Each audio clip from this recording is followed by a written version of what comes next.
What's up? It is the Hoof Live on the Cover One Network. I am your host, Sterling. Got my man, Mr. the Doctor, Gonna Anthony say, Romeo. you know better, Sterling. It's Dr. Romeo to you. Thank you very much. Yeah. Thank you. Yeah. How you doing, Sterling? We're ready to talk some Bills again. Getting through it. Another week closer to the draft. I'm ready. I don't know about you. I'm feeling the energy. Yeah, well, we got 4 weeks left to the draft. I'm feeling good, crazy. man. But how many mocks can you do, right? how many can you do? And they're going to be like so far off. This draft is kind of crazy, especially at the top. We haven't talked about all the picks before the Bills, but there's no consensus top 5 like there have been the last few years, the last few years in recent memory, at least. So who knows what's going to happen at the top of the draft. It's exciting. It is exciting. And here's a question for you, Anthony. So how would you feel? You got 2 options and you only could pick 2. So if I were to hit you in the face, would you like a closed fist or an open fist? What would you like? Depends. Is this a brawl or a gentleman's fight? Well, if I hit you, there's no brawl. I challenge you to a duel, right? Slap fest. You ever done that with your friends? I get 3 free slaps now. Yeah. Can we talk about how much, like, okay, here's a real question before we even get into our stuff. Like, if Will Smith or someone hits you in the face, like Chris Rock just he took it, he said wow, and then he just went on with his dialogue.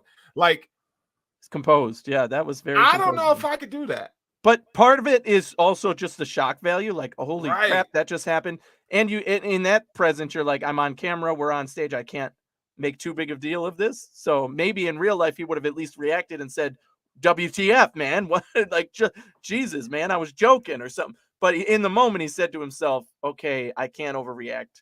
I've got to keep composed. I thought he actually responded well to it. Absolutely. Considering now whether he was right or wrong about the joke and whether that should have happened is a whole debate upon itself. But crazy moment, and I've loved the memes coming out from this. I know that. It's funny. This is almost as polarizing as should you draft a running back around 1. It's on that level of like, whose side are you on here? It's something else, man. But no, it's been, this is what, week 3 of free agency. This is week 3. And all the dust is kind of settled, right? I don't think the Bills are going to be in on any moves, and for some reason they continue to sign people with their limited cap space. I don't know how Brandon Beane's doing it. I just don't ever want to hear the Bills have no money. Yeah, right. That narrative, put it to bed, because again, when we think we know, we don't know, because Brandon Beane has things. Well, we heard it from the GM of the Giants, right? He said he told everybody, oh, the Bills are going to be spending. And we all were like, oh, gasp, the Bills don't have any money to spend. How could they be spenders? Well, clearly he was in the room. He knew something more than we all did, and it came to fruition. They spent big. They spent big on guys they needed. They signed positions of need. They got the big fish in Von Miller. I mean, it's been a productive offseason. We're not done. Brandon Beane is going to find a way to get at least 1 veteran corner on the team, and maybe even 2 still at the right price to compete, and probably still draft 1. Don't worry, guys. We'll get to that too. But I think you could still afford and find a way to bring in 2 veteran corners and draft a guy to make that room competitive and the best it can be going into the regular season. Yeah, I mean, at this point, your options, I mean, there's still some viable options. I mean, none that I'm like extremely excited about free agency wise, right? That are already released, not trade, that are going to move the needle, where you're just excited or comfortable with the cornerback position. But you would think that if they were to make a move, it would definitely be for a minimum deal, because I don't think that they have money to spend. But again, Brandon Beane might say otherwise. I don't know, but it's creative with the contracts, especially for a veteran. You can sign him for veteran minimum, give him all these unlikely to be earned incentives, or 2 years and the final year is a void year. If you want to continue to do that for minimal money, at this point, you don't want to do like, okay, we'll give you a $12 million 2-year contract, but the second year is a void year. No, we can't afford that at this point, but you could probably work a little more to give them, $3 or $4 million as a minimum contract for the year. Yeah, we're gonna see. Let's do some shout outs, man. Andrews, what's up, Andrews? Andrew, I don't know how to say your name, but what's up, man? How you doing? Richard Rush is in the building. That's my guy. I'm his daddy. We all know that. Michael Lucas, my buddy, fellow doctor, Michael Lucas. That's right. PhD's in the house. Hey, Robbie's in here. What's up? What's up? Charles G. Yes, sir. What's going on there? Ron Beck says Magic. And Sal Bradbury going to get Bradbury from the Giants. I don't know. I don't know. I'd be nice. I would love it, but I don't know. Nathan says, what's up? So let's see. I haven't heard that the Chiefs are in talks for a trade for Bradbury. It would make sense. I mean, they have the capital, they have the space to do it. They're rumors. We'll see. Again, no one saw Von Miller being on the Bills. No one predicted that, right? That's so we just don't know. But anyways, man, let's jump into this thing, shall we? Just so FYI, just so you guys know, you are listening on the Cover One Network. Make sure you can tune in just about every day of the week. We got content for days. Film room. We got the Bills guys. We got, Greg Tomset and Mr. Quinn doing their thing. I mean, it's, we got it loaded here at Cover One. And I no disrespect to anyone I missed out. My guy, Anthony Prohauska doing this thing. But man, make sure you guys tune in every day, all day, to the Cover One Network. This is our season where we give you a lot of what we feel about the draft and these prospects, what's going on. So make sure you tune in and keep it locked here. All right. So with that being said, Anthony, our show tonight, we're going to be talking, a lot of draft. We're going to hit on some other topics. We're going to talk about the stadium, what our thoughts are on that. And we're just going to keep it moving. So first topic here is this, has it set in yet that Tyreek Hill is in the AFC East? And, Tyreek Hill is, I read something today where they said Mike McDaniel is suggesting or wanting to use Tyreek Hill in the Deebo Samuel mold.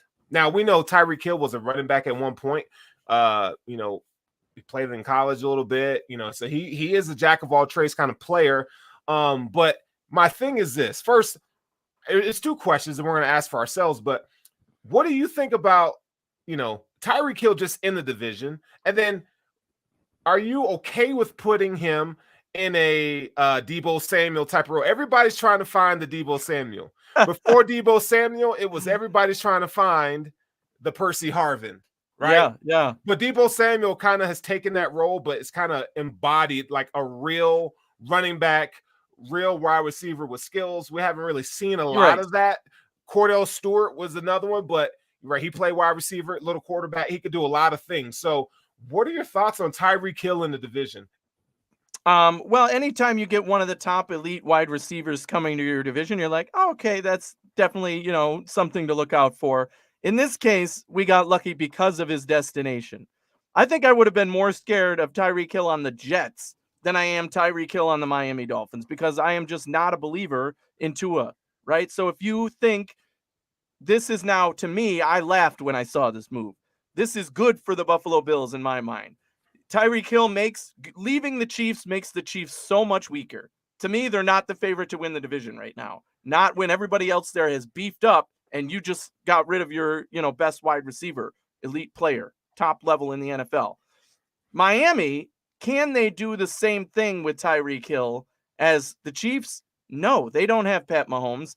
They have a quarterback who can barely throw it over 5-10 yards, right? Tyreek Hill is still going to help that team. He makes them better. He's a fast receiver. You put him next to Waddle, one of them guys will probably be open. The problem is the quarterback. He's still the weakness on the team. He's still got to show that he can get these guys the balls enough to let them make a play, right? And to me, that is not surpassing the Buffalo Bills in the division. I don't think we lose to Miami at all next year. I still think we are superior to that team in almost every way. And, they're not going to catch up with us. The big thing that you mentioned was about, can Tyreek Hill become a more dynamic player in Miami? There are players who have tried to do that, like you're comparing Deebo Samuel and all these guys through history who have done similar things.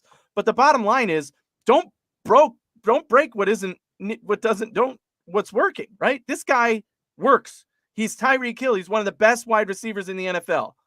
Now you're going to try and do all sorts of dynamic stuff with him to try and turn him into somebody he hasn't been. Maybe he's capable of doing that, but that's not the point. Is he a threat to do, all these different reverse plays and whatever you want to do? Certainly. Certainly you can hand him the ball and he's a threat to run. And maybe that's a good play, but you're not banking on that. You're not Deebo Samueling that, right? That's not the comparison to make here. Tyreek Hill is Tyreek Hill. You don't need him to be some other guy. Use him as you would. The problem is Tua can't throw it down the field. Tyreek's going to be open and Tua's not going to be able to get him the ball. So, I mean, that's the biggest problem I see with this for both of them, right? I think Tyreek, it's not going to be a great move. He made lots of money. That's good, but it's going to decrease his production because now he's the guy on that team and, his quarterback is much less than what he had before. And the Dolphins improved for sure. Without a doubt, the Dolphins got better, but the Chiefs came down a notch as well. And in that division, they're going to be facing some tough luck. Yeah, so I see what you're saying there. I think it's a great move for the Dolphins. I mean, you did give up a lot of capital to get a Tyreek Hill, and it seems as if they're going all in, right? With Tua, kind of seeing where they're going to evaluate him, maybe move forward next year, or maybe not. Maybe they have the capital, maybe they can draft one of those top guys coming out next year. I don't like the idea of using him in a Deebo Samuel role. I don't think they don't have the same body type. Deebo is much bigger than Tyreek. Now, I do believe that they should do a lot of window dressing behind the line of scrimmage, get Tyreek moving in space.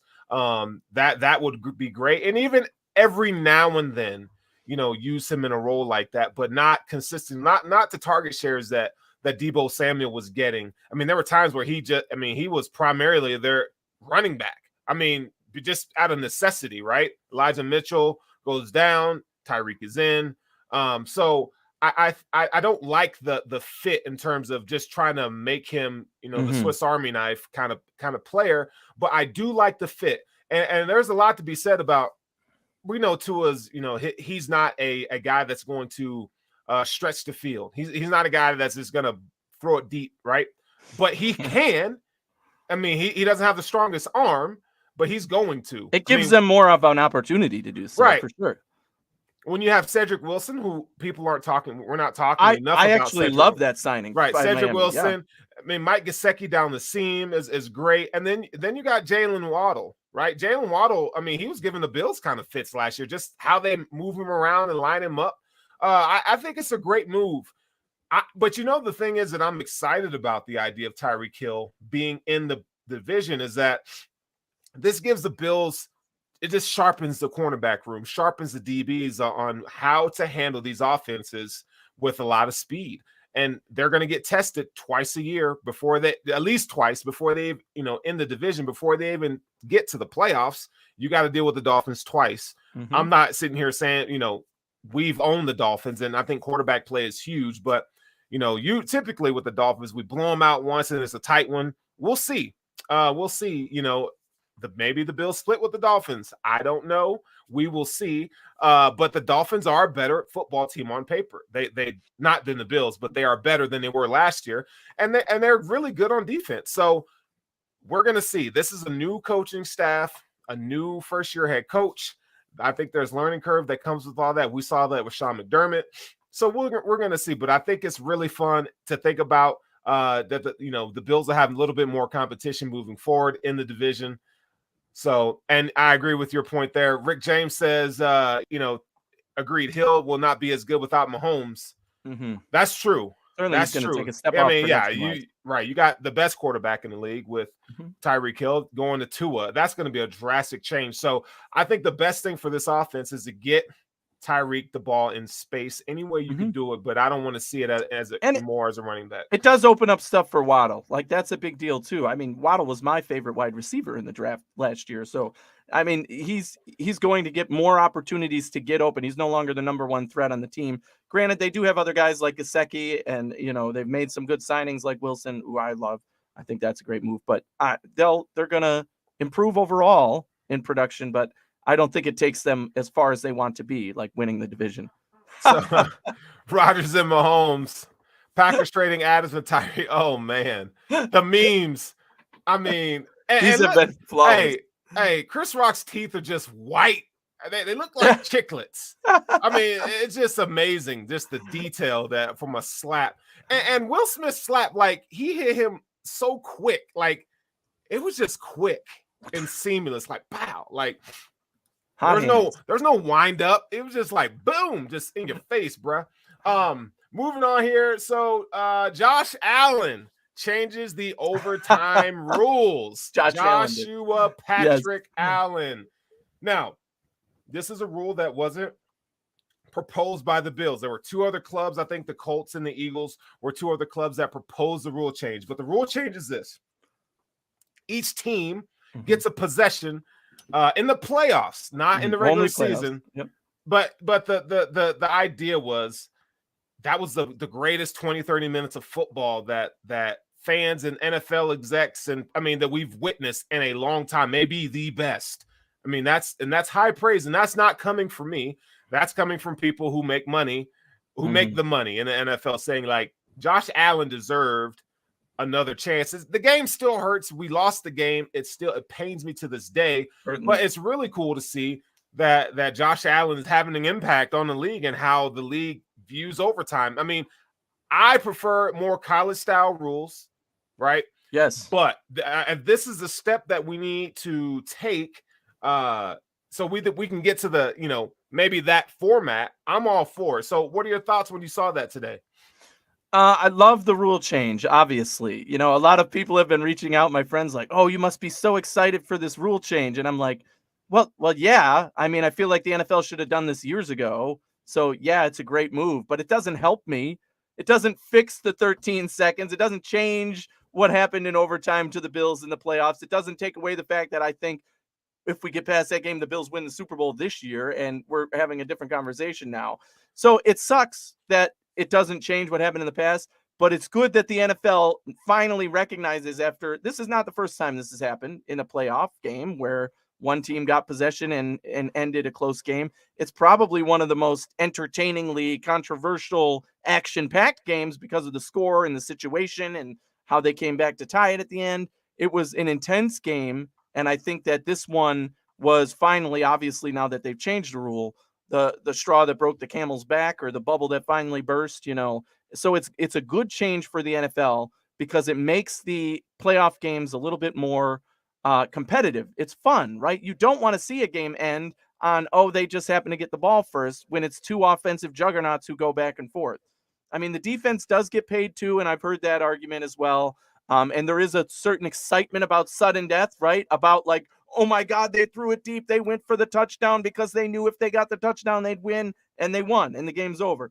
It takes away some of that excitement, but especially in the playoffs, I want the best team to win. I want it to be a shootout. I want it to go to the wire. I want it. You get a chance. I get a chance. And then the best team to come out of this wins. I don't care if it takes 10 possessions each, right? Give me the team that has, we score, you don't, we win, right? And that's the way it should be for me anyway. I agree that the college rules are the best way to adapt this. After so many scores or not scores, you have to take a 2-point of conversion attempt and make it a little more competitive that way.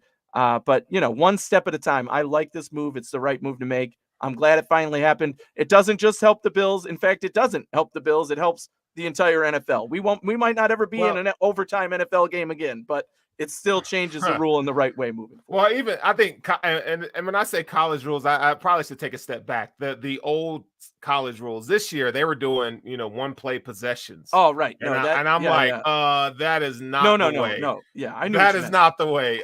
Greg is in here. He said, Will Smith, his offhand posture, he had practiced that slap. He had very specific technique. Man, he did. Greg, you ain't lying, bro. He had, it was so quick, and he just turned around like I just threw something in the trash, or I just, it was kind of a weird exchange, man. If I had a wife and he was talking about my wife, I don't know if I would do it like that. I don't know. Maybe I would, maybe I wouldn't. Time and a place. Time and a place, man. Anyways, let's keep it moving here. Ryan Bates. So Ryan Bates is back with the Bills. We're talking about finding money, right? the Chicago Bears offered him a contract. Okay. And if the Bills didn't match, Ryan Bates would be a Chicago Bear right now. We saw Ike Bacher, right? We saw Ike Bacher accept a 1-year deal. Don't know the parameters of the deal. And then, 2 hours later, I'm like looking and I'm like, what? You got Bates back on a 4-year deal? I believe like $17 million, and the first 2 years are guaranteed. I'm just like, man, like this. So we have to do another mock today because that is a position filled. I mean, that you don't have to take interior offensive line early is what I'm saying. I'm not saying that you still it's a still need, but one thing we can say is this, that Brandon Beane's idea of he wants to go into the draft with as little holes as possible. He is fulfilling what he says or how he approaches the offseason. Now, we still don't know about cornerback, and I don't know if they're talking to any cornerbacks, but this team is in a desperate need of a cornerback. Now, when you take the filters off, fans, even in cover one, we always felt like Bills could use another cornerback. But they rolled the dice with Levi Wallace. They rolled the dice. And I'm not saying, well, you know what? I am going to say this. Maybe Dane Jackson is their new Levi Wallace. But again, right? Trey White, we don't know the status or when he's going to be back. Is he going to be put on the PUP list, which means he's going to be out for the first 6 games? Are you going to try? Do you have enough faith in Cam Lewis? Right? So for all of us to say the Bills aren't going to draft a cornerback round 1, we don't know. He could, and I think this is Sean McDermott's calling card. We got to keep that in our focus, in the back of our mind, that he's really good at developing DBs. He's really good at that. So, again, before I get into the cornerback thing, we're going to talk about that later in the show. But Ryan Bates, your initial thoughts on the Ryan Bates thing and how you feel about that? Love it. I mean, we were all worried for weeks now that we saw, Ryan Bates is visiting every team in the NFL, flying to every city, looking for a contract offer, increasing the odds basically that somebody would offer him some front-loaded deal that the Bills just couldn't match. And ultimately, I'm not sure if he had options or, if there were the Bears talked to him, who he eventually got the offer from, and said, well, we can offer you contract A or contract B, which would you want? And he chose, or if this was like the Bears said, here's our offer, that's it, if you want to sign with us. And he took the best one he could.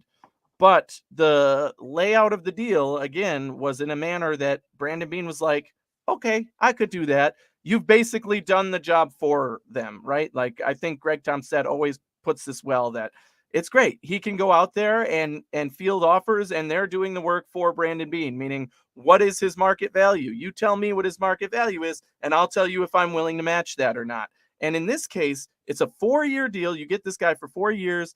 And 2 guaranteed at $4.4 million, which is only like 2.3 above what he was getting, I guess, a year for the first 2 years here. And you solidify a position of need, guard, for those 2 years and get him depth for 2 more years. It's a great move for the Buffalo Bills. The fact that they were able to accept this, that was probably right near the cutoff. Maybe if they went 5.5 or 6, Brandon Beane wouldn't have been able to make it happen, but he said, nope, I can do that contract. And in fact, I like that contract. I would have offered that myself and had him sign. So thank you again to the Bears for doing the work for me. So that's a great move. And don't forget, they also got Ike Bacher back, which is great because he is going to be a depth piece, even though he's injured. He's going to be coming back as well at guard. Only a year deal for him, so not long-term, but still a good piece to have in the locker room. Somebody what he brings to the field. He was our starter for half the season. So it's good that, you're getting these 2 guys back for consistency. And now under Aaron Kromer, as we all know, we expect most of our guys to take a step forward on the offensive line with him. So it's an exciting move. Another way that Brandon Beane is showing his wizardry as a GM in the NFL. Yeah, Ryan Bates at left guard, 214 snaps at left guard. I mean, when he came in, we saw a significant change in the style and the play of the offensive line. Dawkins, Morse played really well because Bates sees the game as a center. I think that's important. And it kind of makes sense, or it kind of brings to focus when we talk about position flexibility. They, practice that in terms of with the offensive line, especially in this scope, that Bates is so versatile. And why did it take so long to get Bates in the lineup? And was it more Bobby Johnson not being able to develop? I mean, we could say that he's not here anymore, and we could say that, and we said that even here at Cover One, we said that, there's an issue here with the offensive line because these guys aren't developing. Like, we need to see more consistent development. And so, lo and behold, we get Aaron Kromer, and I think, man, just think, maybe he could do something with Cody Ford, Ike Bacher, But you have a free chance at Cody Ford until the season starts, so he's not going anywhere, unfortunately. But and you have the depth around him to say, if you're not good enough, we don't care. We're just going to get rid of you because we've got the guys we need at this point.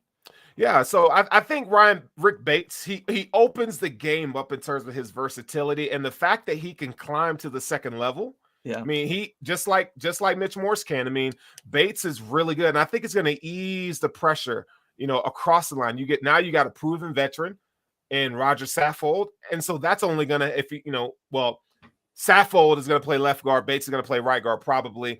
What's the outlook for Spencer Brown? We're going to dive into that as we move along this offseason, but I think Spencer Brown can be in for a big year. I mean, he didn't play a lot of football, and he's coming into his second year. We saw flashes. We need to see more consistent, right? But one of the things that we talked about is that this offensive line isn't very athletic. So you bring back Bates, you get a Mauler and Saffold, and I think in the athleticism of Deion Dawkins and Mitch Morse and Spencer Brown, I mean, this offensive line is shaping out to be pretty impressive. So I would still love for them to get a developmental piece mid to late rounds. That, let's get Aaron Comer on somebody who's a high upside guy, who a trait or something that a calling card that you can work with and develop. So look for something like that. That would be awesome to see. But man, Brandon Beane again answers the bell. We get Rick Bates back, and I'm excited about it. Not gonna lie, I think this is probably the best offseason that I've seen the Bills have in recent memory. I mean, can you name a better offseason? Oh God, no. I mean, you have the biggest signing ever, as we talked about with Von Miller, free agent wise, other than maybe Mario Williams. But I think Von Miller's even bigger, especially at this competition level where now we're a favorite to win the Super Bowl, right? And I mean, just all of the moves that were good quality moves that upgraded in positions. I mean, it's a huge offseason for the Buffalo Bills.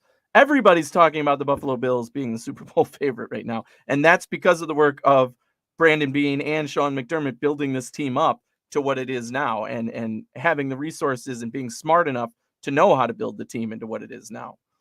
Yeah, no, it's looking good. I mean, this is it's one, and the cool thing about it is who saw it coming. I mean, I guess Joe Shane saw it coming, but did we really believe like Joe Shane? You're just talking shit. Like, no, but Joe Shane, he was in the room, he told us he knew the plan. Yeah. All right, so we're gonna brush over this real quick. $1.4 billion stadium coming to Buffalo in 2026. Yeah. $850 million in taxpayer money. That's none of my money because I don't live up there, but that's your money, and people are watching the show. That's their money. That's awesome. I mean, that is going to be massive. 2026. That's 4 years away. That's 4 years away, and time flies. Time flies. So it's gonna be here. I did see it. So it's going to be across the street. That's the plan. So Hammer's Lot is gone. I know a lot of the tailgating apparently it's still going to be there. I don't know. That's what he said anyway. I guess. Well, we're going to see. I don't know how it's going to be. It's got to be under the construction zone at least. It'll be shut down for a while. I don't know how they're going to do it, but I don't know either. I hope they keep the integrity of the tailgating experience, because that's one of the things that's our calling card. Like, you come to a Bills game, you're going to have the time of your life before the game. Let alone at the game. I think that's the most ideal thing about having it in Orchard Park. There is land, there's space. You can sprawl out. You can go the opposite direction. You can make it work where even if all of the across the street section that is normally parking, a lot of parking, and closer to Erie Community College, you're able to then say, okay, even if we shut this down, we can expand in the other direction and build another parking lot on the other side, or use some of that space for tailgating. And the fans might have to adjust, go on to some more private property in the area when allowed to, and there's usually people around who allow that. But It should be pretty exciting for the team. The biggest excitement for me is that this stadium, the talk about what they're going to put in this stadium, they're basically fielding the design with the best of the best from all the other stadiums, right? We're not going to have a bazillion-dollar stadium like SoFi, right, in LA, but this is whatever it is they like about that. Oh, the way they did their screens and their seating arrangement we like. And then, this new stadium, the Raiders, the way they built their fan engagement center and whatever, we're going to include that. And they're looking at all sorts of stadiums in Europe and stuff. From what I've heard, at least in some of the things that people have talked about, right, it's going to be mostly covered seating, overhang. So you're looking at it's open air for sure, but enough of an overhang so that a lot of the fans are protected from, the rain and the snow and the horrible weather conditions that exist in Buffalo. But the field, the closer you are to the field, the more open it is, obviously, in the center. I'm just excited to see, obviously, in our lifetimes and really in the existence of the Bills, we've never had a really cool brand new stadium. It's been updates and let's do this. This is cutting edge. This is top notch. They're going to make it, and they keep saying the right things. Ideal for this situation, right? That ideal for the Buffalo area and our fans in Buffalo and in Western New York, and optimizing it and thinking about all that. The tax money is what it is. All right. It's a new record deal for tax money, but like it or not, we live in the United States of America. Yay, capitalism. That's what this means, right? From a political standpoint, whether you like it or not, again, the benefits of having an NFL team in Western New York is enough that New York State was willing to pay $600 million in taxes, and Erie County was willing to pay $200 million in taxes to make it the biggest tax money ever invested into a stadium. But again, worth it from the long-term standpoint of the state and the area for the benefits they get of having Buffalo. And obviously all Buffalo fans, we wanted the stadium to stay and be in that area. So a couple things. So it's going to be natural grass. It's going to have overhang. It's open air, but overhang. And improved seating. I think bigger seats is what I read is a couple of things they're going to have in there. I don't know, the renderings that they say are going to be out in a couple months probably. So that's going to be really cool to see what they're kind of thinking, what it's going to look like. But here's some quotes from Ron Rachua. I'm sorry if I butcher your name, buddy. If you're listening, every dollar that goes into the stadium will be paid back. Every dollar will be paid back. To say you're going to spend $850 million to get economic impacts, you're playing on people's emotions and not dealing with reality. Mark Rosentraub, a professor at the sports management at the University of Michigan. In the end, it's nothing more than a subsidy to the NFL, and I think he's right. I think he's right. It's true, but again, that's how capitalism works. You don't want the benefit of having my stadium there, then I'll go to the 100 other cities who want to pay me to put their stadium there. And unfortunately, that's how it works. That's the world we live in, literally, here in the United States. You have to pay to keep that stadium here. And the NFL has all of the leverage here from a capitalism standpoint. Right. Then I'll move. I'll go to Texas. I'll go to where they're willing to pay. I'll go to any other city where they're willing to pay. And it's much smarter to pay that tax money, keep the team there, keep the revenue coming in. You have that benefit as New York State. You get that money. We're the only team that plays in New York State. We're the only true New York State team. So it meant a lot to the governor and all the people here and all the fans to keep that team here. And they had all the leverage. They could have asked for all of it, and they could have probably gotten it. This is how negotiations work on these topics, and that's just the way it is, unfortunately. I agree that, it's basically a subsidy to the NFL. The NFL makes bazillions of dollars. They don't need this. They could pay for it out of their pocket. But the point is they don't have to, so they don't. So, I mean, that's how capitalism works. Yeah, same thing about taxing billionaires, Right. 62,000 seats. That's going to be the lowest in terms of capacities of stadiums built since 2010. It did seem a little low, but I think a lot of that is because they have the 80% are going to be covered by some type of overhang or seating protected situation. So they're really thinking about the ideal situation for this stadium. Just think how loud that place is going to be. Oh yeah, I mean, if you're it's open air, but it's kind of covered. I mean, just the echo. I'm telling you, I get chills when I think about it. Bills Mafia is about to rock that joint. Just think, opening night, whenever that night is. Oh my God. I don't care who's playing quarterback for the opposite team. You're getting smoked that night. Yes. Thank you. It's going down. Jason mentioned that there is also going to be standing room, which is something new for the Bills Stadium here. 5,000 spots. I almost said seats, but they're not physical seats. 5,000 capacity in a standing room area as well. Right. Again, we'll see what that looks like in the renderings, because if you're talking about a stadium in Western New York, where would a standing area be ideal, and how much are you paying to be a standing versus a sitting? But 5,000 does sound like a good number. So about 67,000. Yeah, but still that's much lower than, the Dallases, the SoFi Stadium in LA, a lot of these bigger, newer, even in Vegas. I don't know what their capacity is in Vegas, but still I've been to that on stadium, the lower side, and it is gorgeous. It is that stadium. Which one? Even the one in Vegas. Yeah. So it's amazing. I mean, it looks like the Death Star. I mean, the black, the silver, it is just impeccable. That place is incredible. If you haven't had a chance to go see it, you might want to go check it out. But speaking of, let's move forward here until we see the renderings. We're not going to really bring up the stadium much anymore. I want to see what it looks like now. Now that it's been approved, it's going to be paid for, yada yada. Let's move on. Okay, let's shift the talk to the draft. Yeah. Okay, this is why we're all here. We're gonna do a little draft, cash or trash. We got some things in here for you, the fans at home. You're watching live, you can come check it out. Number 1, draft cash or trash. Derrick Henry and Jonathan Taylor were selected in round 2. The Bills will find a top running back in round 2. What are your thoughts? And in the chat, are the Bills going to be looking at do you think the Bills are going to be looking at running back in round 2? And if so, who do you have your eyes on?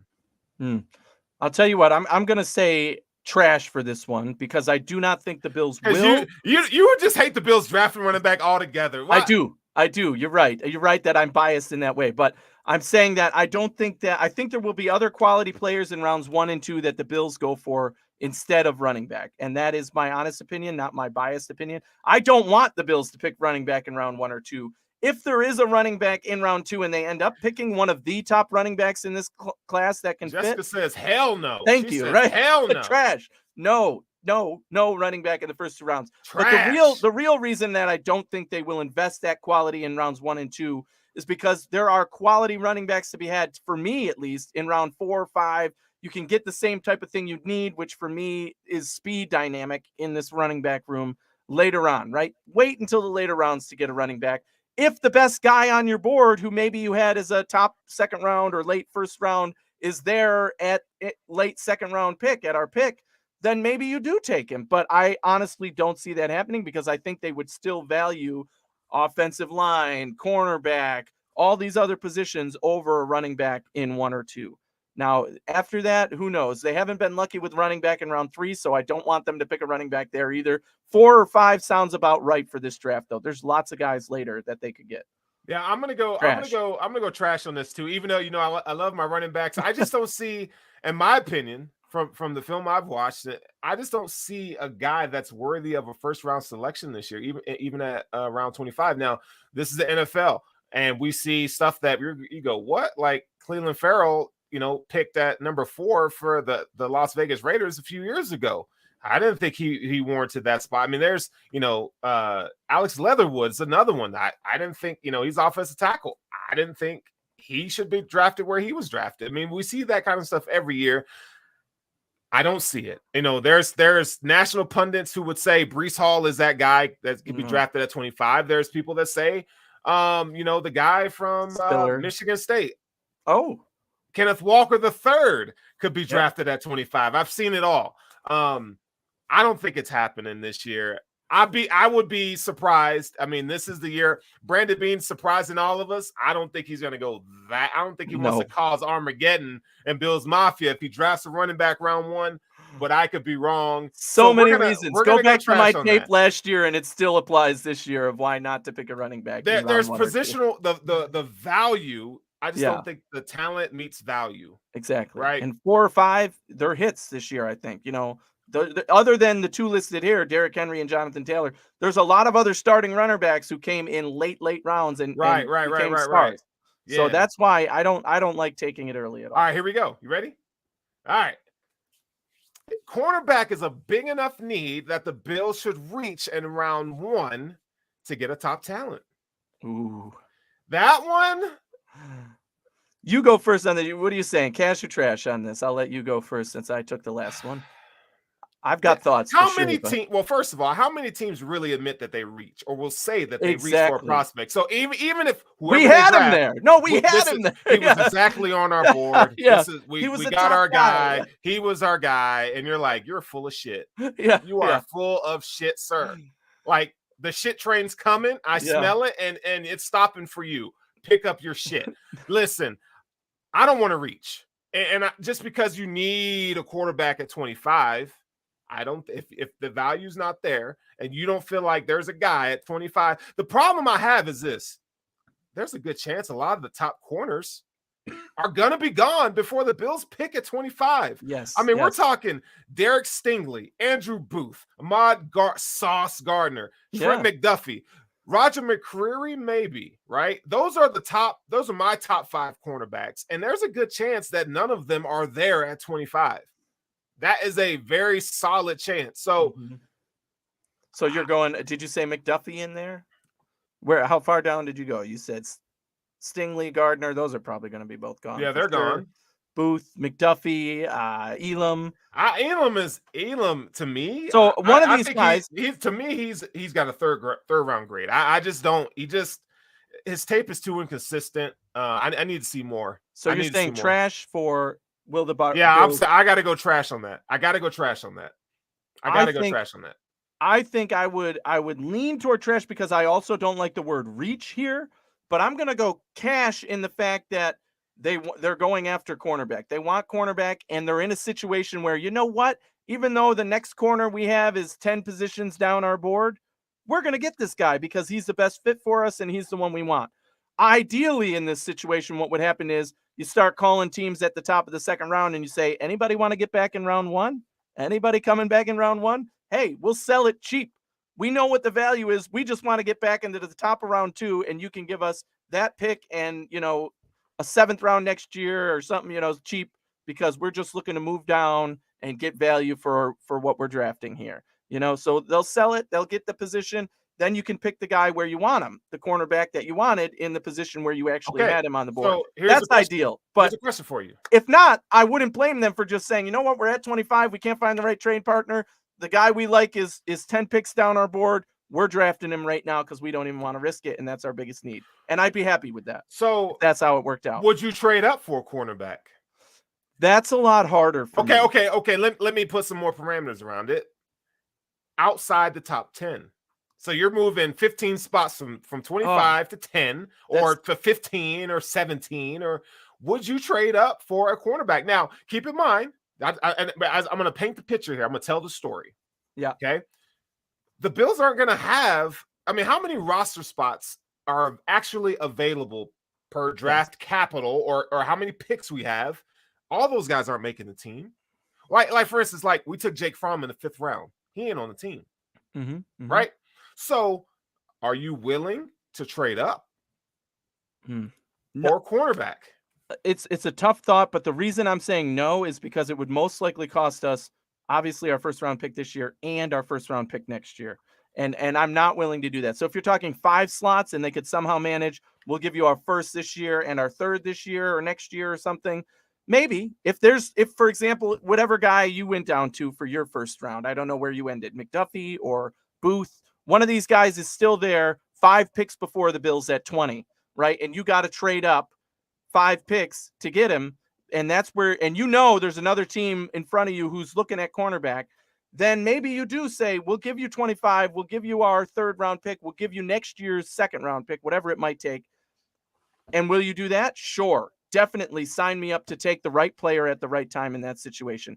Is it ideal? Absolutely not. I'm pro. I would much rather prefer the trade down scenario where your guy is 10 spots down the board. Right. So you end up trading down back into the top of the second round. Even if it's not at value, you go a little bit less than what the value chart says, just because you want to pick that guy where he belongs and still have your second round pick. I'm not trading down. I let the board fall. Trading down the Bills. Yeah, I'm not trading down. I think the Bills need, man, let's keep the capital. We need, I mean, with the contracts that we have on this roster, I am not okay with just giving away draft picks just to get another guy. Now an impact player, a guy that changes the narrative, we'll see. But I would just stay put this year. Jason Nowak asks, "Are you going to cover the NFL draft live next month?" So I am.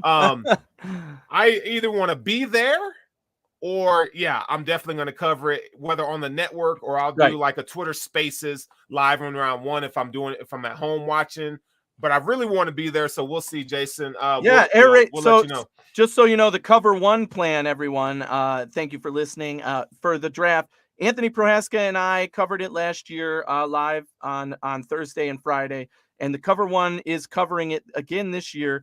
Thursday night is Air Raid Hour night. They will be on, and I know at least Anthony Prohaska and myself will be there all night long covering the first round of the draft. So us four are definitely scheduled to be on, as far as I know, all night Thursday night as part of what is usually the Air Raid Hour live show.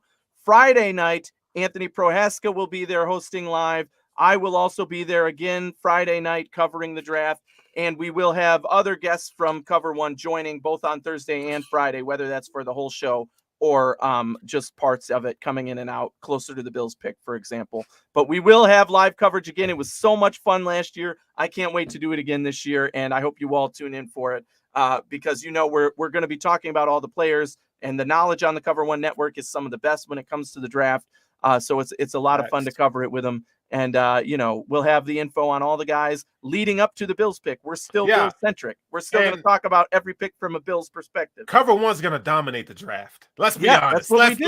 This is what we do. So whether I'm on our network, Twitter Spaces, which is part of our network, or we have other guys that are going to be guests on other networks, we are going to dominate the draft. That's just facts on facts on facts. I'm just telling you right now, we're going to kill it.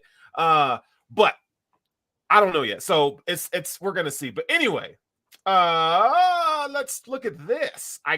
Here we go. So Anthony, we know that you are a big fan of Mr. Romeo Doubs. 3 facts. Do you know 3 facts about your Nevada wide receiver, Romeo Doubs? You want to take the floor on this? I'll let you have it. Absolutely. Let's go, Romeo Doubs. I told you I liked his name because his name is Romeo, same as my last name. It's his first name. But, I'm partial. Immediately on the list of wide receivers, I'm like, I got to check this guy out. So I'll tell you a little bit why I like him. He's a tall, strong wide receiver, 6'2". He's out of Nevada. Where is Nevada? What conference? Do you know, Sterling? Cares. The Mountain West. That's probably my favorite fact. You know who else came from the Mountain West Conference? That, my friends, is where Wyoming plays as well. So just saying, there's a connection there to the Bills. There's a connection. That's 6 degrees of separation, but there's a connection there. But where's Kevin Bacon in that? Yeah, exactly. So my guy, Romeo Doubs, another thing. So what was that? 2 or 3? I don't know. I've given a number now, but he's versatile, right? If you want him to be the slot guy, just think about a 6'2" slot guy who's strong. He catches 50-50 balls well. He can make routes.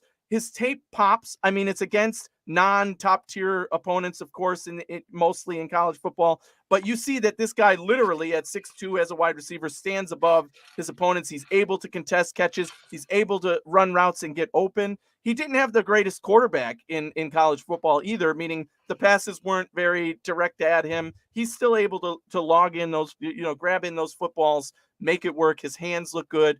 I like him really. He could either be a slot guy or a number 2 guy. He's fast and he can get open. That's probably his best trait, right? He can get separation, get open. And with a guy like Josh Allen at quarterback, talk about an ideal guy for that draft. That's why I love Romeo Doubs. And wherever he goes, I wish him well. My favorite draft crest last year ended up in the worst possible place. That was Brevin Jordan. He went to Houston, and I cried about it, even though he did come on at the end of the year. Romeo Doubs, I'm hoping, goes to a team where he can thrive and succeed, and I would be ecstatic if he becomes a Buffalo Bill. Okay. All right. You know what? I'll give you that. So Carson Strong was his quarterback, just FYI. So it wasn't like he had shoddy quarterback play. Yeah, I mean, he didn't have the best. Yeah, so what round is he projected to be drafted in? Mid round, 3rd, 4th round, probably. 3. Depends. Yeah. We'll see. I think rounds 3 to 5, but right. But when you watch the tape, you can clearly see some. Yeah, I like his game. I like his game. The cool thing is Josh Allen makes wide receivers better. But I think they do. I mean, you can go a couple ways here. Like, if you want a guy, a jump ball guy, right? Or do you want a route runner, slot guy? Or do you want like a jack of all trades kind of guy that is a 3-level demon, right? They're Romeo sounds a lot like Isaiah Hodgins, but I think the difference between Romeo Doubs and Isaiah Hodgins is the route running. Yes, it's way, it's a lot. It's different. He's stronger, right? He's not. He's not getting beat one-on-one, right? Right. Yes, he can get off the line and press coverage, and he knows how to shield defenders. And in and out of his stem, breaking off the route. I think he's a lot better than Isaiah Hodgins there. That he's a lot of what we wanted Hodgins to be coming to the NFL. So I think he could be more than that. But I agree that is a good starting comparison, but better, basically. Yeah. Okay. Let's keep it moving, baby. Ha. The Bills have drafted a linebacker in round 1 or 2. Okay, so there's actually, now this is not Tremaine Edmonds slander, okay? But there is something to be said that we have no effing clue what Brandon Beane's going to do. I don't think he's going to take a linebacker round 1. But could he take Tremaine Edmonds is under contract, but we don't know what the Bills feel about him in terms of extending him. And money is limited now. So you might not want to lose him, but you could just because of Kobe Dean? Huh? That's maybe there's some other guys that are in play or could be in play in the second round, right? Devin Lloyd, you think Devin Lloyd makes the second round? I think Devin Lloyd can make it the second round. There's some other guys. I think it's trash. I think the probability of the Bills taking linebacker in round 1 or 2 it's not likely based on what we see. I think there are other perceived needs. I think you can get a linebacker mid to late rounds. And I like Andre Smith and Giles Harris as in that backup role, not as a starter, but guys that they can continually develop. Let's say if an Edmonds leaves, you still got Matt Milano, so it's something to work with, and you have next year's draft if you decided to move on from Tremaine Edmonds. So they're thinking about that already. Right? They've already got a list of the guys coming out at linebacker next year because we might be stuck in that situation should it come to it. Now, I think we should come when we do our mock draft in a bit here. I think we should look at the linebacker position and see who's on the board, and we could talk about it again there. But I'm also going trash here. I just think there's other needs. There's other positions that are strong in this draft. It wouldn't surprise me. I'd put the odds maybe at 35%. Lower than that, I would go under 35%. But I think that, it's a possibility. It can sure happen. You never know what Beane's going to do. You never know who's the best player on the board, and they stick with it rather than reach the 10 positions I talked about for a cornerback, which is a bigger need. They could say, no, the linebacker's our best guy on the board. We're taking the linebacker. And that wouldn't surprise me in round 1 or 2 if they see a guy that they think is there. But it would shock me, if that makes sense. It wouldn't surprise me. It makes sense. There's a logical argument to be made for it. But there are so many other positions that I'm looking at that I think are more ideal. Cornerback, wide receiver, all these guys going in 1 and 2 who I would like. So I think that's trash. Yeah. Okay. I think that's trash too. Okay. One more, and then we're going to move on to the draft. You ready for this one? All right. So this is pretty much name the target, or who do you think this is? Okay. So this is a press corner, press, and more press. While it's going out of style as an every down coverage in the league, high leverage situations, 3rd down and goal line will always call for press corners. This according to PFF. So this is a first round cornerback talent who is very good at press man coverage. So we're talking, 3rd down goal line, that he's locked down. Let's see. Down. Anybody got their guesses in the chat, the comments? Who do you think is the best press cover corner in this draft? That's a round 1 projected talent. Who are we talking here? Is it Derek Stingley Jr.? Is it Sauce Gardner? Is it Andrew Booth Jr.? I think those are the Trent McDuffie was more. I think he projects more as a slot guy. So my gut tells me Stingley. Stingley is who I would think with this one. That's where my mind would go. I think. I want the chat. I need more in the chat there. So put who you think it is. We have a couple. Thank you for supporting the show. There, we got a Booth super McCreary. Chat. We did get it. Yeah. Steve, thank you for the super chat. $1.99. I didn't even see that. Thank you for the super chat. If you have a comment you want us to put up, we'll be happy to put it up for you. There's nothing written there. There we go. Let's see. He's got one later on if we want to put it up. Where is Steve? Let's see. He says, talk about Christian Watson, aka next DK Metcalf, and Alec Pierce, the faster Jordy Nelson. Okay, I like it. What do you got to say about these guys, Sterling? I like Christian Watson. No, this is a 6'4" guy out of North Dakota State. You know, he kind of looks like Gabriel Davis, not gonna lie, but Christian Watson is a long strider. I think he could fit any offense. He's got good speed, he's got good agility.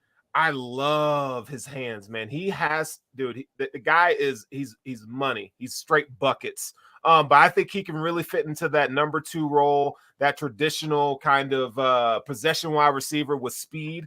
I really do. I like him as an outside guy. So I'm really high on Christian Watson. I think he probably falls to the 2nd or 3rd round. Just due to the brevity of, there's a lot of wide receivers. I think he's in that next tier of guys, right? So when you look at guys like, Jameson Williams, Drake London, Olave, which Drake London, I might think could end up going 2nd round. I mean, I've seen as early as 5 to 2nd round. I don't know, but Jahan Dotson. So I think, he's in that next tier, but that doesn't mean he's not good. And that's, consider he went to a small school as well. So I think, I like his game. I would love for the Bills to pick him in the 2nd round. And then he mentioned Alex Pierce. I like Alex. So, tall, Steve has 6'3", right. Yeah, he's senior. a 6'3" guy, Cincinnati guy. You know what? I think the Bills need a tall guy. Yeah. He's physical, man. The Bills need a rat guy. And I think he can do that. I think he accelerates very quickly. I think he's a number 2. Maybe he could play in a big slot role, kind of like in a move tight end kind of role. I would see Alex Pierce doing. So the faster Jordy Nelson, what you call him, man, that's high praise. Jordy Nelson was a fantastic route runner. And I think Alex Pierce is not on that level in terms of Jordy Nelson and route running. But I like it. But yeah. So back to thank you for the super chat, by the way. Yes. So that one. So the best press man corner is Sauce Gardner. It's the Sauce, baby. Oh, that one was Sauce Gardner. Huh? Yeah. It was Sauce Gardner. So listen, I would love for the Bills to get Sauce. I would love it. It's one of those things like, okay, I'll say this. If the Bills were to and I want $1 million, Sterling. Right. Yeah. Right. If let's say if Sauce fell to 15, well, I would say, and I know I just said I don't want to see the Bills move up, but if you could get a Sauce Gardner, would you do it? I don't think we're trading. He could go as high as 4, right? Even, I mean, that's nuts. We don't know with this guy, and I don't think there's any chance the Bills trade up into the top 10. Even if he's there at like 12, I still don't think the Bills could get him, and that would be nuts if he fell any further. Unless something crazy comes out about him, and then I would be glad for the Bills to take him anyway at 25. But that's pie in the sky to me. Yeah. I want $1 billion or a broadcasting career as a Bills analyst. Oh man, it's not happening. Yeah. Okay, so now I think it's time. I think it's time we kick this mock draft off. So let's kind of anytime we're gonna talk about the draft, you know what I got to do. And first of all, Anthony, my birthday was Sunday. I didn't get no love from my guys, right? I didn't get no love from my guys. What the hell? I'm 39, man. I still look good. Hey, I ain't aging, buddy. Dude. I'm gonna look like this for a long time. So it's great to be black. it's black don't crack, buddy. What'd you do for your birthday? Anything big? Man, I just hung out with the kid, man. Nice. I didn't really do too much. It's like I don't need to do a lot of stuff, man. Just get love. That's all you need, right? That's all you need. You're gonna see that with your kid. Oh, I know. You already know, right? Yeah. But when he gets older and you guys can like talk about stuff, it's one of the coolest things ever. I can't wait for that. I can't wait. It's one of the I'm already including him in my Halloween costumes and everything. Can't wait till he actually understands it. All right, so you know what we got going on. You know what I just did. Okay. Turn down the music, right? That Cue the music. Is our draft music, courtesy of StreamYard. But this is the part of the show where Anthony goes crazy because I'm going to pick a running back in round 1. We're not taking any trades. We don't want any trades. Eric, our producer's in the background. He's making everything happen. He's the guy. He's the phone guy. Like, he's going to tell us, what the hell's going on, who wants to, or should we take a trade? I don't know. This is, I'm Brandon Bean. I don't care who the hell you are, Anthony. But we're going to do the damn thing, okay? Now, let's try to come at this thing unbiased, right? Let's kind of have fun with this thing and see what we come up with, okay? So let's go ahead and start this thing. Here we go. So let's see where these Horners go, right? Stingley went to the Jets at 4. Okay, that makes sense. Sauce went 11. Gardner, Trevor Penning, 13. Okay. Washington, whatever they are now, Commanders. The Commanders. Oh, man. Devin Lloyd, round 1 to the Patriots. George Karlaftis, edge Lloyd, rusher. Okay, so Lloyd did go, huh? Yeah. Wow, yeah. Okay. Okay. Drake London, 20. Okay. All right, so the Bills are at pick 25. Let's go. Okay, so right off the bat, there's a couple things we see. David Ojabo is there at 25. He's an edge rusher. Had he not torn his Achilles, he's probably a top 10, top 15 selection. I'm not saying we take him, but I think, how long are we really okay with Rousseau and Basham and Epinesa as a development, or should we get a bona fide guy next to Von Miller and when he's healthy? Now, you take a guy like Ojabo and he's a mission guy, so I'm gonna love him. But Ojabo has issues he needs to get better in the run game, but as a pass rusher guy who hasn't played a lot of football, he could really turn some heads and be a building block for the future. I think Eric was just highlighting another guy who jumps off this page at me as a potential pick here, and that is Linderbaum, the interior offensive lineman, one of the top in this draft.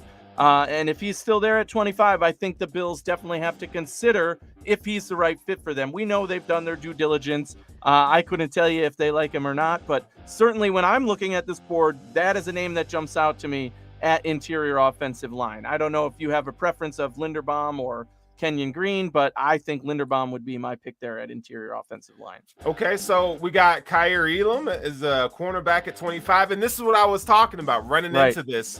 Here's the stretch? What do you do? So before we do that, okay, Steve Lynn says draft Watson or Pierce at wide receiver, and listen to what Chris Sims says on his top wide receiver. Okay. And draft on NBC Sports. Now, I love Chris Sims, but I don't know, man. I like Pierce and Watson, but I'm not taking him at 25. I'm sorry, bro. Not at 20. There's no chance that he goes this high, I don't think. I mean, maybe after the Sims hype, but I don't think so. If we go to just wide receivers, who do we got left at wide receivers? Obviously, we see Olave, who was our pick last week in this draft, but not as much talent in front of him this year, right? So Dotson's on the board. We chose Olave over Dotson last week. Treylon Burks, who I like but you don't, is still on the board. And he maybe not so much as a fit, but still a need in the slot. I think I would go Linderbaum in this situation, to be honest. I don't know if there's a position you're leaning toward or something else you want to look at. We can see clearly there's not a running back as high as this, at least on the Draft Network's list here, that we would probably consider taking here. Sky Moore is another name, See, this is the thing, I think this man. is we're in a pickle. Okay, so So let's go back to let's go look at all the prospects, and let's look at who is the best player on the board right now that helps us day one. Or do we take a guy that can develop high traits, high character that develops for the future? Okay. Nakobe Dean is as high as 21. In the chat, tell us who you would like to pick. Okay. So let's make 3 selections here. Okay, it's between 3 people. We'll say Tyler Linderbaum.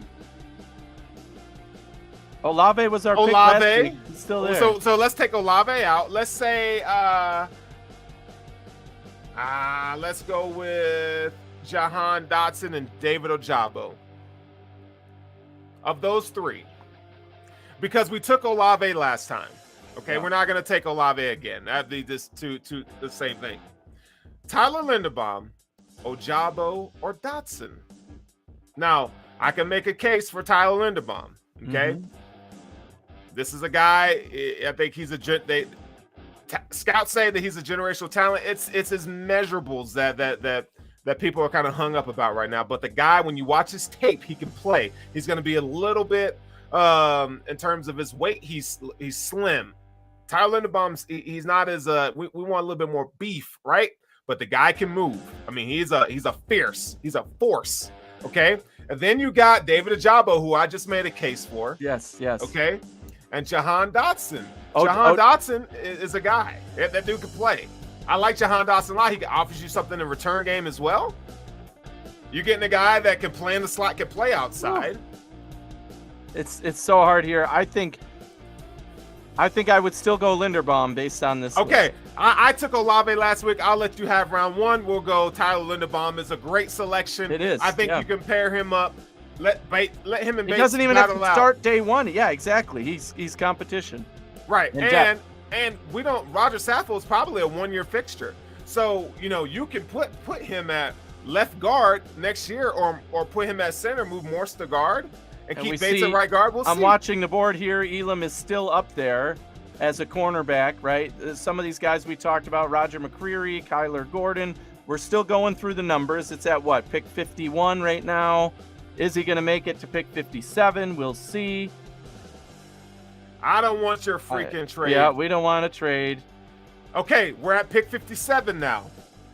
Kyler Gordon from Washington is the cornerback on the list. Okay, so we have our interior offensive lineman that people are saying he's undersized, but I'm telling you, there's guards that are undersized that can play. So don't get so hung up in measurables, okay? I'm just telling you right now. Linderbaum is damn good. So running back, there's running backs here. I don't know if I want to take a running back round 2, man. I don't. I already made my case for that. No, but I'm not even looking at running back right now. Listen, I think cornerback is in play. It is. It has to be. We've got some names here. But do you really want Kyler Gordon right? Why? What do you have against? Make the case here again. So, if I'm looking at this list right now, there's wide receiver that I would like to see. Some of these guys. Calvin Austin is here, but I think. Is he more of a 3rd round than a 2nd round guy? I'll tell you. So, okay, it's between. All right, let's narrow it down to 3. Okay. I say we look at Kenneth Walker as a running back. Okay. I say we look at Kyler Gordon and Tyreek Woolen. Now, Tyreek Woolen is like 6'3", lengthy, long. He's raw though, but I think Sean McDermott can turn that guy into a Pro Bowl corner. That's just my opinion. Do you think he can start on day 1 though? Because he might have to. I think he can start just out of necessity, because you need him to start. I think he's going to learn in action, right? I mean, at least he has some traits that. Yeah. Tall. Man, that dude, he can fly. I mean, we saw his 40 time. But not just his 40 time, but he could turn and go. Like, he's fluid in his hips. I like his game, but he's a raw prospect. So, all right, chat. The chat says Tyreek Woolen. Now, the Bills love their prototypes. Yeah, I think the tall corner that can run, that can play in zone coverage. We know. I think you can. Size. He doesn't. Right. Right. And he's so got that. Right? I think we go Tyreek Woolen here. Let's go Tyreek Woolen. I'm 6'3".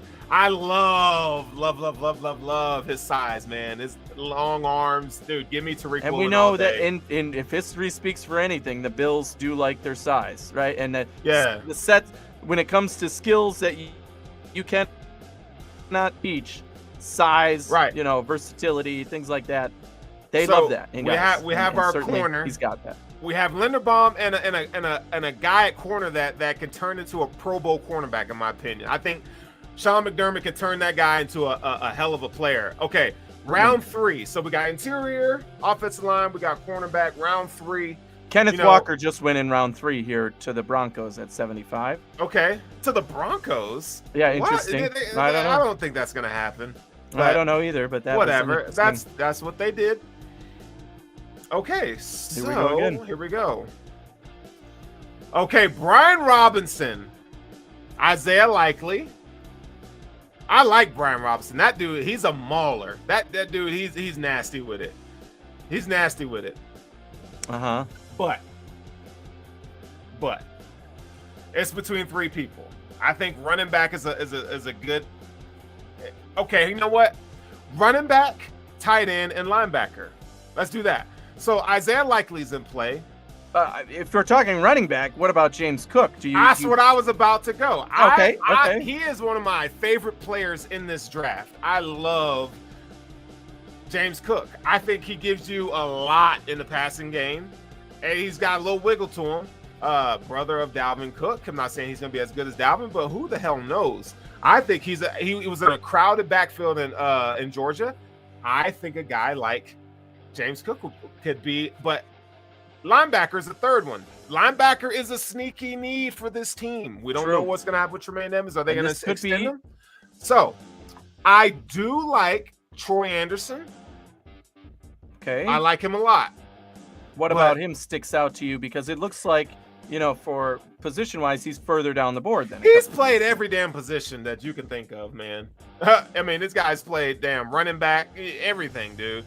Do you think that would help them because really what we're looking for is somebody to fill the Tremaine Edmonds role. I don't think he true linebacker. Man, I don't know if I think he's definitely gonna come in on special teams and kind of as a starter. I mean, and typically in round 3 you're looking for a starter, right?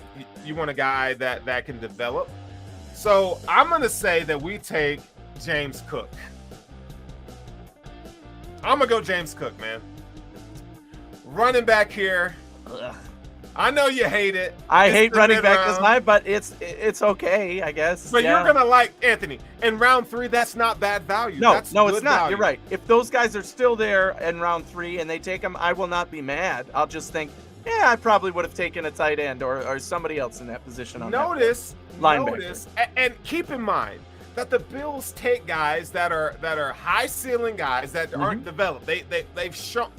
We have the luxury to do Josh that. Allen is this roster. Right. You got a guy. You got to go. Sometimes you just got to go for it. So notice we haven't taken a wide receiver yet. I was going to say, now you got to show me wide receiver because I want to know who's still here. I don't even know if my guy Doubs went off the board yet. I don't think. Oh, look at that! He's right there at the top of the wide receiver list.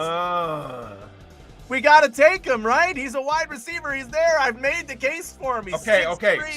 Check in. Okay. Let's check in with the chat. You're the fan, so don't break my heart. I know your guy Justin Ross is there. You like him, right? Listen, I'm gonna let you do your thing in round 4 here, Anthony. We should do our due diligence. Let's check the other positions. What other positions would you like to see here in this round? Maybe go to the big board. Let's take a look at the overall board.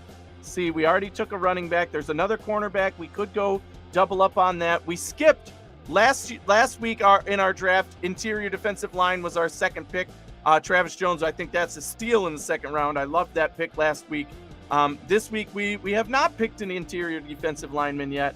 I don't know if there's any guys here that jump off to you, but I'm sold on Romeo Doubs at this point in the 4th round. Wow, I'll take him. I'm telling you. All right, so let's look at tight ends and see. Okonkwo is a physical specimen.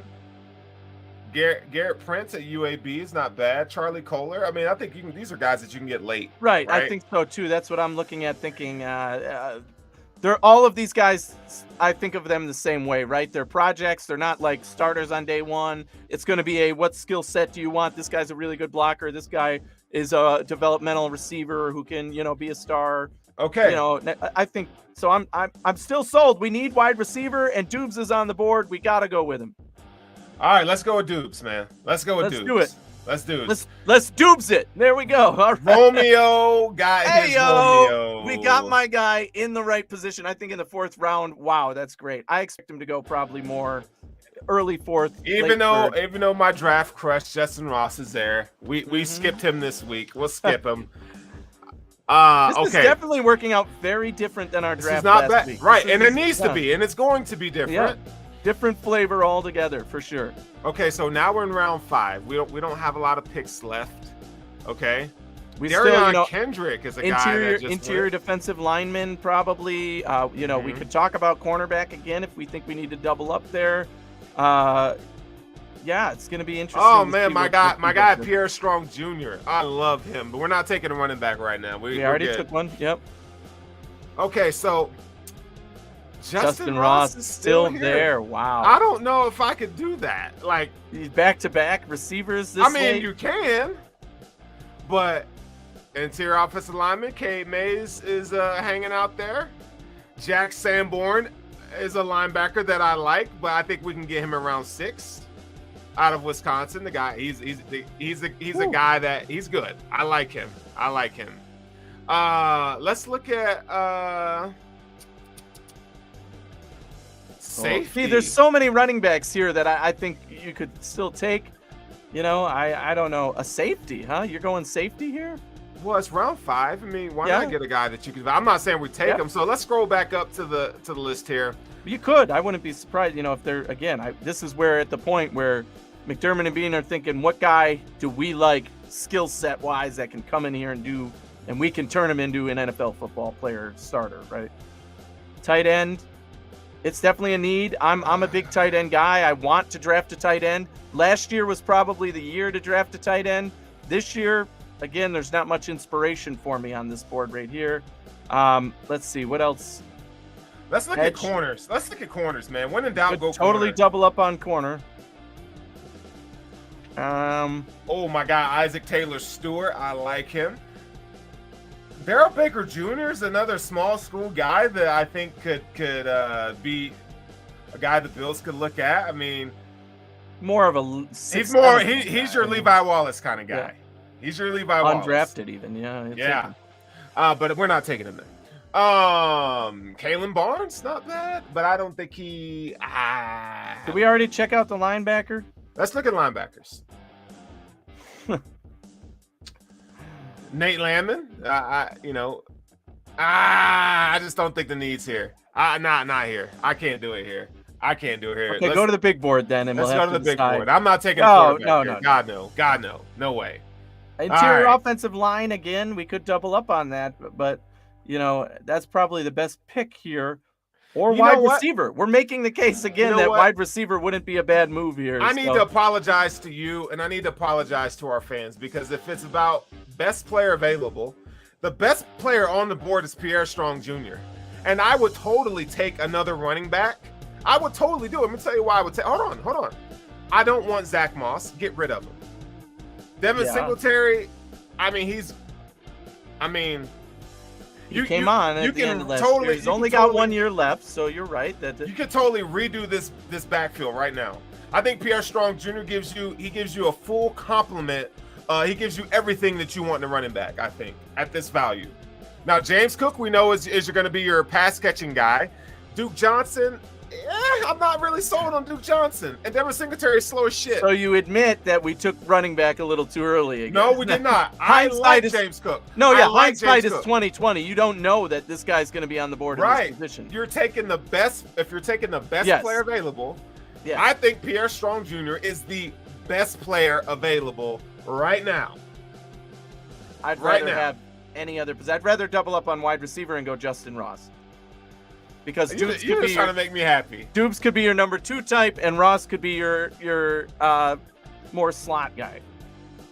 Or vice versa. But I think Doubs would fit more than Ross. You know what? We got to get younger in the wide receiver room, man. And we cannot depend on Jamison Crowder to stay healthy. And this has become kind of the McDermott MO, right? Just because you draft a guy in the 4th doesn't mean you can't draft another one in the 5th and say, hey, flip a coin. Whichever one of you guys turns into the starting number 2, you get the job. You get to compete with Gabriel Davis for those snaps. You know what? Rather than that. But we took Justin Ross last week. So we're going to go with my guy, Pierre Strong. I'm going double running back. I'm doing it. Becoming the worst draft ever for me. Like, I got my guy Romeo, and that's it. 2 running backs? Oh, I'm going to vomit. That's okay. You'll be all right. You'll live. Okay. Gross. Let's see.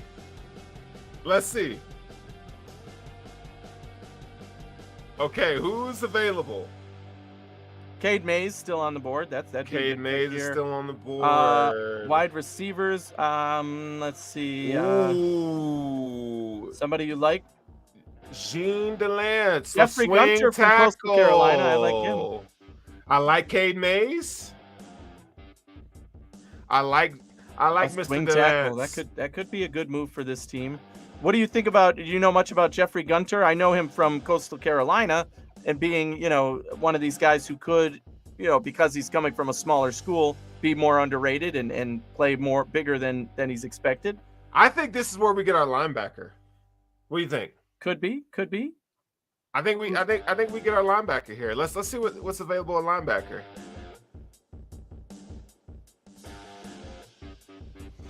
Ooh. McFadden. Ooh. I don't like linebacker here. It ain't it, bro. Okay, 7th round maybe the linebacker, because that's what I'm seeing here right now. I still think, cornerback's never a bad idea. Doesn't matter. Never a bad idea. Isaac Taylor Stewart. I think getting another guy, 6th round corner. I think he's a guy that can play. I mean, that's my guy. We tried to get him last week. He was gone. All right, let's take him here. Why not? Let's take him here. Isaac Taylor Stewart. Let's roll the dice, baby.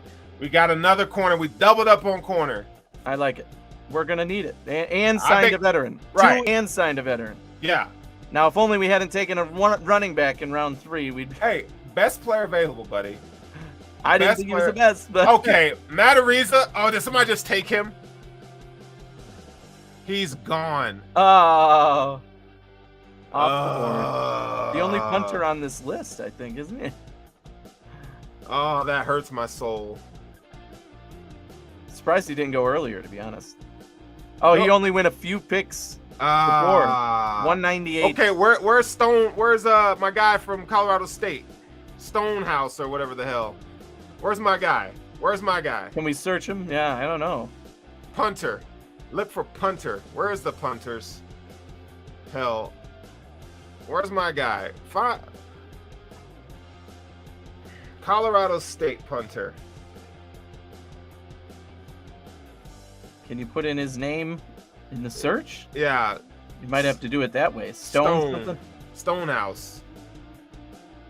Shit. Well, he ain't even in there. Oh well. All right. Well, he ain't, I would have taken a punter that's not even on the list. Okay, we're on 6. Let's get an upside guy. Let's get a swing tackle here, shall we? I'm okay with that. That makes sense for this team. Cade Mays still on the board. Yep. We got an undersized guy in Linderbaum who I think is going to project well. I don't care what nobody says. I still like him a lot. A swing tackle who I think. Tyler Vrabel. I don't know. Let's click on Tyler Vrabel. NFL pedigree. Yes, right. So very well. 6'5", 310. He's a decent athlete.